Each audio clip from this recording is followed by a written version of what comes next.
Nigel, the 17-game unbeaten run in the league comes to an end. What's your assessment of that first defeat of the season? Very poor way and disappointing way to lose a run.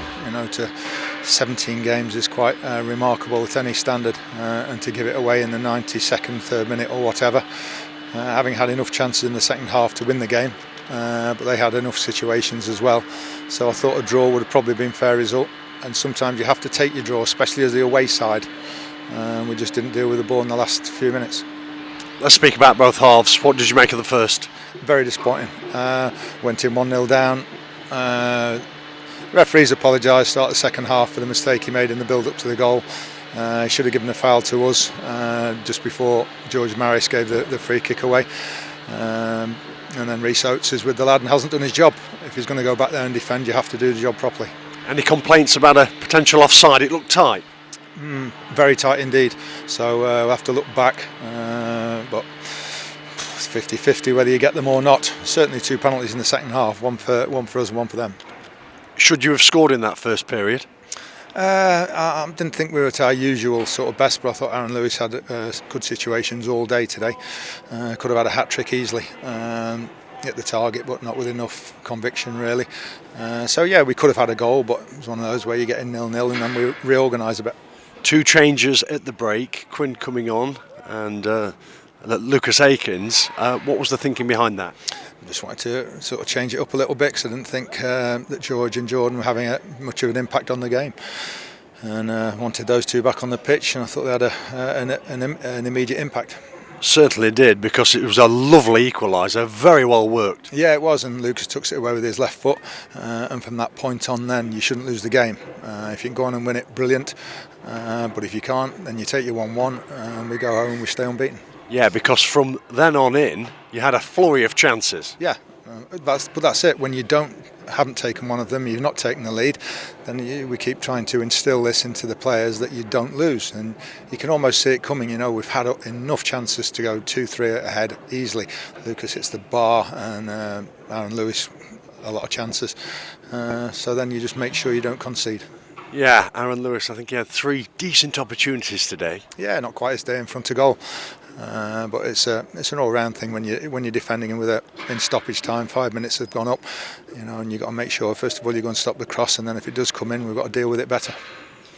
You certainly showed your intent to try and win the game, though. You had Aidan Flint up there for the last 20. Yeah, I didn't think he was very good on the ball at the back today. I thought he gave it away quite a lot unnecessarily.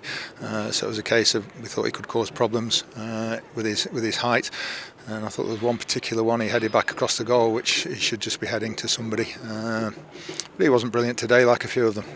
Was it a conundrum whether to keep Flint up there as opposed to pulling him back for the last 5 or so? Yeah, we were trying to get the message on actually just prior to the goal, but there was a lot of noise and everything just to go back in and sit in between Bailey and Brunty. But you still want the threat. You're still trying to win the game as well. So it's a difficult one, but we should have had enough back there to deal with it. And the goal in stoppage time to win it for Swindon, a real sucker punch, especially after seeing it come off both posts. Yeah, you think you might get away with it, but it's unlucky, I think, for Swindon that they've hit the both posts. It's a great header. I think the first one, we were right behind it, could see it wasn't going to go in. It's just where it rebounds, and it came straight back out. And I thought we'd done enough to scramble it clear after the second one. Such a proud unbeaten run in the league prior to today. What was the bottom line today? What will Mansfield without? We've got a brilliant defensive record, and we didn't defend well enough from the set play and then in the last few minutes in stoppage time. So that's what's cost us the game, as well as missed chances. But we scored again away from home. It should be enough to get you a point.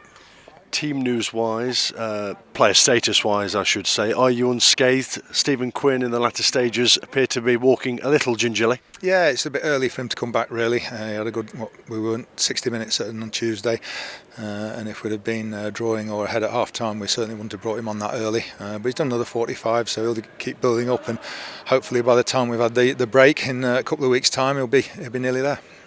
Despite the heartache of a last-minute goal for Swindon, are you encouraged to have a game so quickly on Tuesday? I hope so. I'll tell you about 9:45 on Tuesday night, but I hope so. We set these two games, said how dangerous this one was today, because of the way Swindon play.